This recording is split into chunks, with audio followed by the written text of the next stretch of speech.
You keep telling yourself you're fine, stronger even, more resilient now. But really, you're just harder, less trusting, more distant. You're not healing, you're armouring. And here's the part that stings. That armour. It's not making you invincible. It's making you invisible to joy, to connection, to yourself. Because deep down, you remember the moment. The one where someone made you believe your softness was a liability. That loving too much, hoping too hard, opening up just a little too wide, meant you deserved to be broken. So now, you don't flinch outwardly. You flinch inwardly. You expect disappointment before it arrives. You ghost people before they get the chance. You smile politely and call it peace, while your nervous system still scans every room like it's a battlefield. And you swear, I'll never get hurt like that again. But here's the question no one asks you. At what cost? Because yes, the pain was real. Yes, they crossed a line. Yes, they made you question your worth. But what if, just what if, those people weren't sent to love you? They were sent to wake you the hell up. Not to teach you how to close, but to show you how deeply you'd been sleeping on yourself. How easily you gave your value away. How much you edited your truth just to be chosen. And maybe now you're not supposed to become untouchable. Maybe you're supposed to become unshakable. There's a difference. One is brittle. The other bends, bleeds, heals, and keeps standing. You're not here to never get hurt. You're here to trust that you'll survive it when you do. Because real power doesn't live in avoidance. It lives in your ability to rise faster, smarter, stronger. So no, you don't need more walls. You need better radar, sharper instincts, cleaner exits, and a version of you that finally knows pain is not the enemy. It's the messenger, the wake-up call. And sometimes it's the only language the soul will listen to. Most people don't realize they were trained to get hurt. Not in a sadistic way, but subtly, repetitively, systematically. You were taught that if love cost nothing, it wasn't real. That approval had to be earned. That being good meant being silent. That being wanted meant being useful.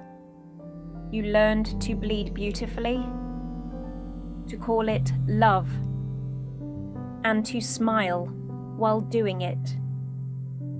That wasn't your choice.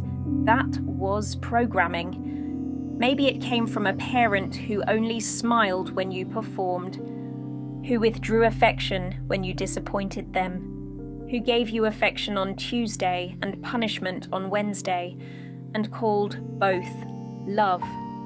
So what did you learn?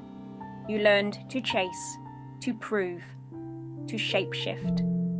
You learned that connection and sacrifice go hand in hand, like punishment and dessert. And when your nervous system is soaked in that kind of training, it doesn't even feel wrong anymore. It feels familiar. So you go out into the world, and what do you find? Partners who withhold, friends who compete, bosses who exploit. And somewhere, deep in your subconscious, there's a whisper that says, this is what love feels like. Because it was, at first. So of course you stay, Of course you give more. Of course you tolerate too much. Because you're not just trying to be loved, you're trying to rewrite a story that began before you even had words for it. And here's the trap. If you don't see the invisible training, you'll keep auditioning for love in the exact same costume, even when it kills you. You'll keep calling it strength, when really it's survival. It's that inner child looking at an alcoholic dad and thinking, if I'm just good enough, maybe this time he'll pick me. It's looking at a mum who sacrificed her voice, her freedom, her dreams, and calling that devotion, when really it was depletion. And you inherited all of it, but you don't have to keep it. Because here's the truth they never told you. Real love doesn't need you to bleed. It just needs you to be. There's a kind of pain that doesn't break you all at once. It just wears you down, quietly, routinely, like dripping water that eventually splits stone. It's not the drama of betrayal or the violence of heartbreak. It's the slow suffocation of pretending you don't need anyone. The hollow victories of being fine. You know the script. You smile at the right time. You say the right thing. You don't ask for help. You nod like everything's okay, even when you haven't felt truly safe in months. You stopped reaching out, stopped trying, stopped hoping, because hope costs energy, and disappointment always collects the debt. So you shrink a little more each day until you become someone no one can hurt, because no one really gets close. You think you're being wise, protecting your peace, but peace isn't the absence of people, it's the presence of truth. And your truth is this: you miss being met. You miss being seen. You miss being touched without it turning into a transaction. But you've buried that hunger so deep, it started to feel like shame. So instead, you keep choosing roles over relationships. You stay in jobs where you're indispensable, in friendships where you're the strong one, in relationships where you're the emotional babysitter, because if you're always needed, maybe you'll never be left. But here's the cost. You've built a life that protects you from harm and also from healing. Because healing doesn't happen in solitude. It happens in safe exposure, in real intimacy, in choosing to open, even when your body screams, don't. The pain isn't just what happened, it's what you stopped believing was possible after it did. You didn't lose your ability to connect. You buried it in self-preservation. And now, even joy feels suspicious. Even love feels like a scam. Even stillness feels like a setup. That's the slow burn. Not loud, not obvious. Just slowly erasing the life you were meant to live. Until one day, you don't recognize yourself anymore. Nathan was the kind of man people envied. Clean suits, clean answers, clean cut. He ran a company with 60 employees, lived in a home that looked like an architect's mood board, and drove a car that hummed, "I don't have to try anymore." But if you looked closely, you'd see the edges were cracking. His wife had stopped waiting up for him at night. His kids no longer asked him for help, they asked Google. And Nathan, despite all his intelligence, couldn't name the last time he laughed without checking who was watching. He had mastered being needed. He just hadn't mastered being known. See, when Nathan was 9, his mum left. She told him, "You're the man of the house now."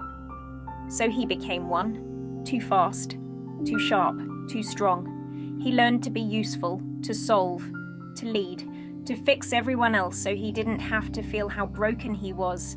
He believed love was something you earned by being irreplaceable.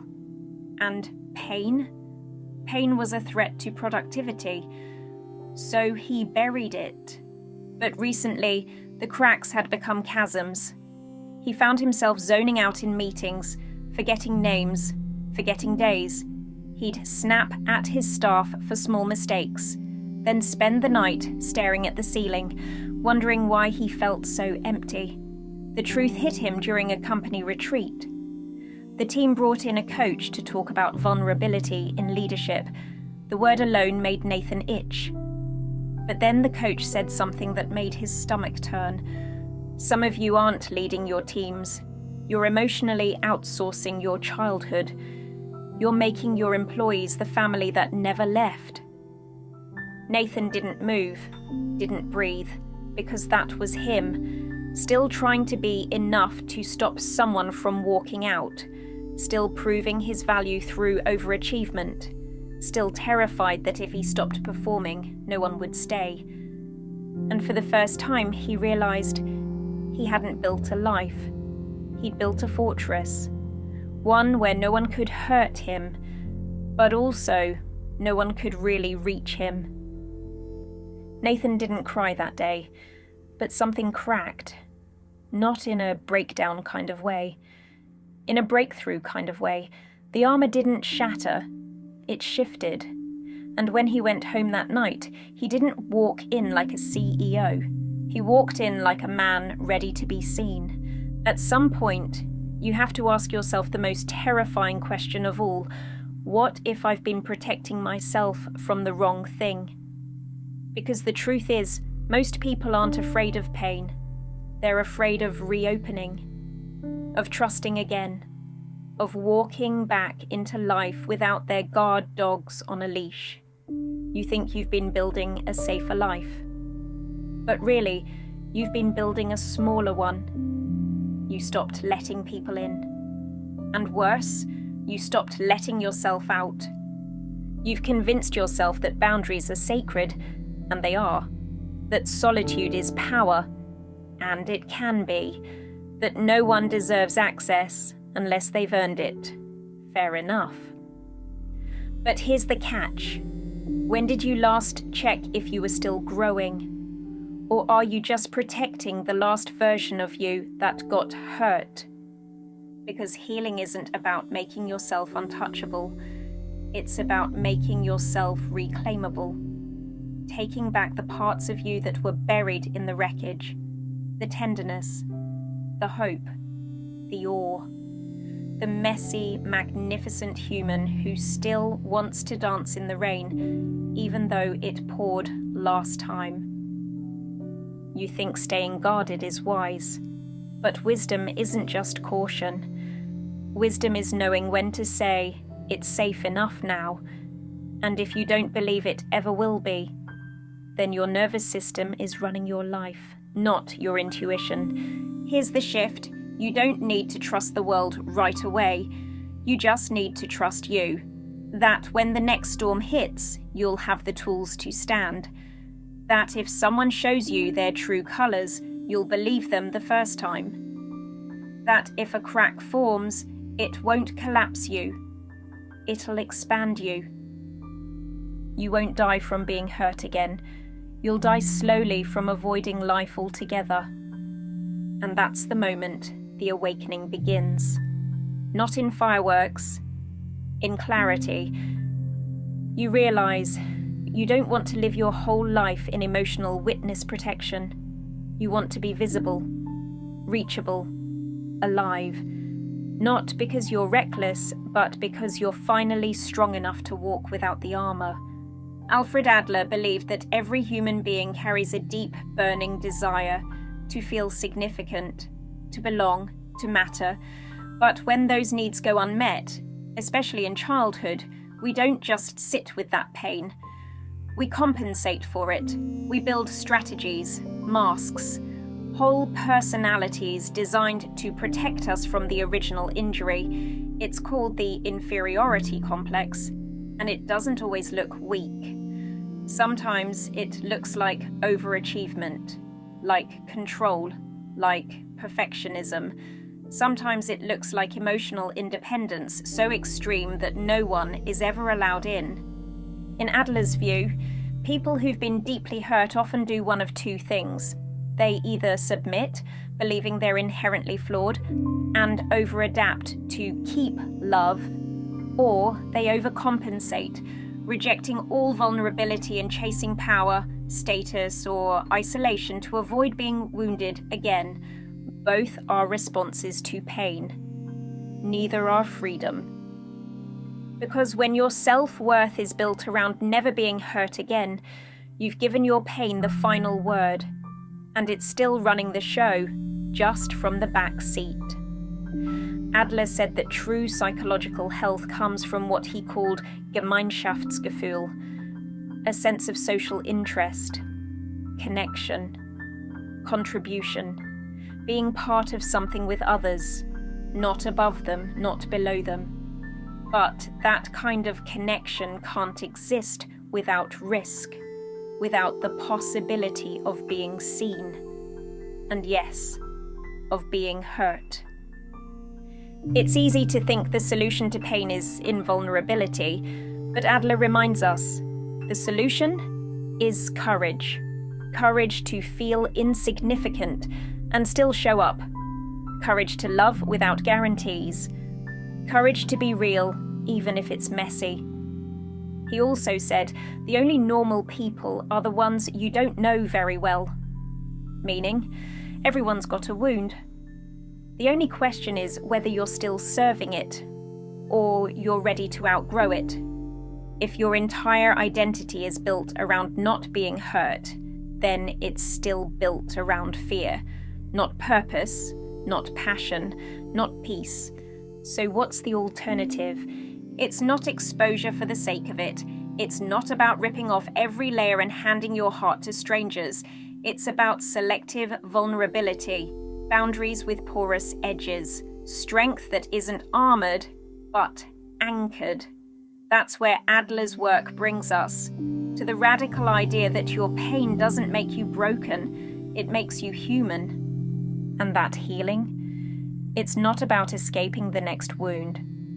It's about becoming the version of you who can walk through it, with grace, with truth, and with a self-worth that doesn't ask anyone else for permission. Here's the brutal irony.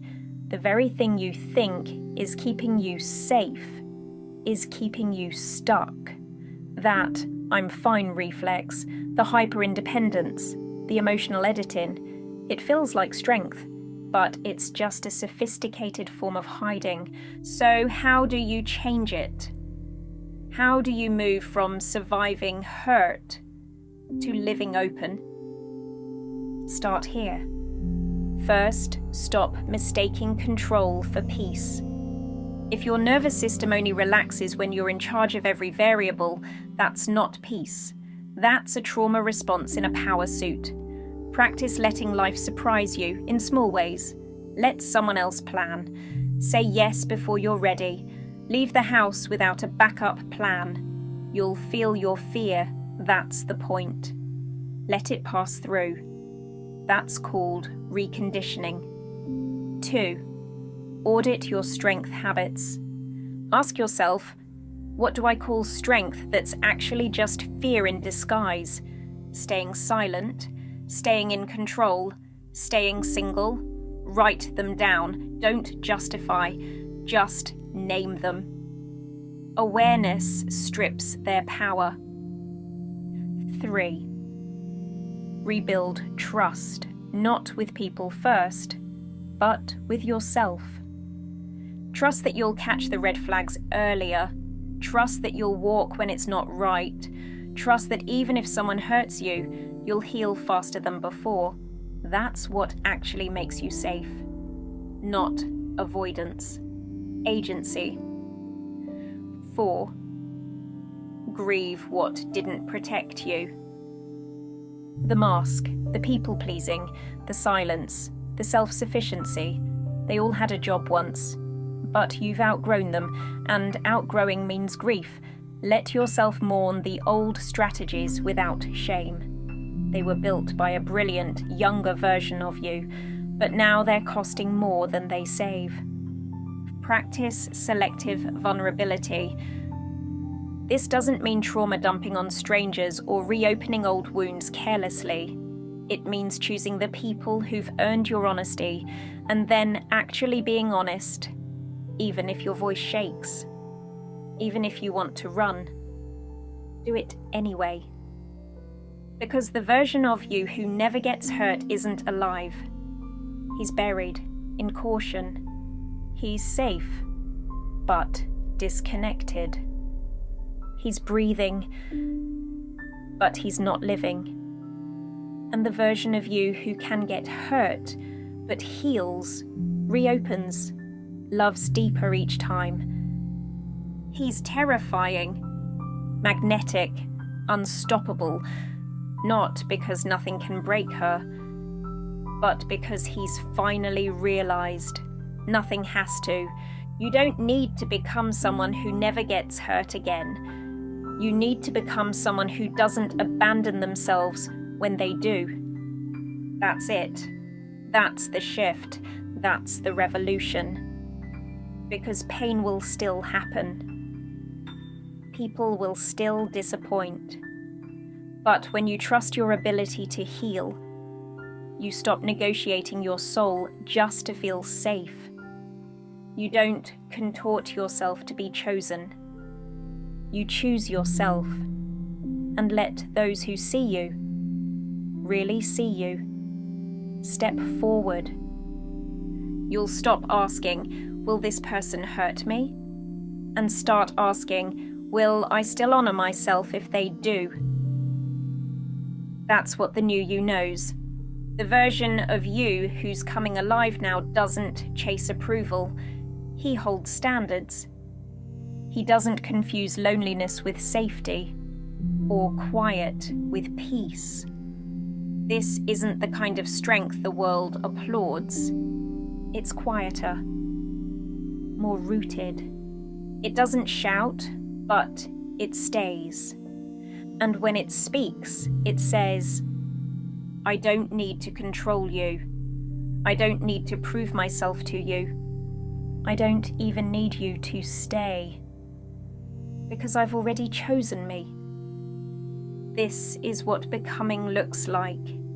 It's not about avoiding pain. It's about walking through it with your eyes open and your soul intact. You won't always get it right, but you'll get it real. And in a world built on pretending, that alone makes you powerful. So no, you won't never get hurt again, but you'll never be destroyed by it again. And that's the kind of freedom that no one can take from you.